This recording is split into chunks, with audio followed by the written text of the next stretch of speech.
चलिए आज हम लोग देखते हैं गति संबंधी समीकरण। तो गति संबंधी समीकरण हमारा 3 होता है बाबू। यहाँ से प्रश्न भी आती है कि पहला समीकरण कौन होता है, जो आप लोग को ध्यान देना है। तो v बराबर u प्लस ए टी होता है। दूसरा समीकरण कौन होता है, तो यस बराबर U T plus half A T square होता है।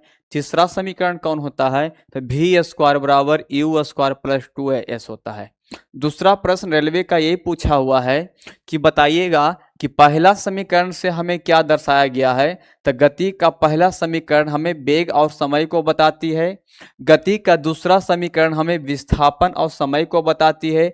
गति का तीसरा समीकरण हमें वेग और विस्थापन को बताती है। याद रखने का सबसे अच्छा तरीका यह है कि जिसमें भी अगर v और u प्रारंभिक वेग और अंतिम वेग दोनों दिया हुआ रहेगा, वो वेग को दर्शाएगा। और जिसमें एक भी दिया हुआ है एक नहीं दिया हुआ है, तो वो ए से आपको कोई मतलब नहीं रखना है।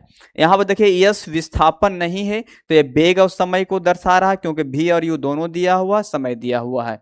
यहाँ देखिए खाली u है, प्रारंभिक वेग है, अंतिम वेग नहीं है, लेकिन विस्थापन यस दिया हुआ है, तो ये विस्थापन और समय को दर्शा रहा है। यहाँ देखिए दोनों प्रारंभिक और अंतिम दोनों वेग दिया हुआ है, विस्थापन है, समय नहीं है, तो यहाँ वेग और विस्थापन को दर्शा रहा है। दूसरा महत्वपूर्ण प्रश्न आपसे पूछेगा, अगर किसी वस्तु को नीचे से ऊपर फेंकेंगे तो उसका वेग या कुछ पूछेगा तो माइनस जी का प्रयोग करेंगे। अर्थात यहाँ पर हो जाएगा v बराबर यू माइनस जी टी। जी भी एक प्रकार का त्वरण ही होता है। अगर ऊपर से नीचे फेंकेगा तो आपको कहना है प्लस जी, क्या होते बाबू, प्लस जी का प्रयोग करेंगे।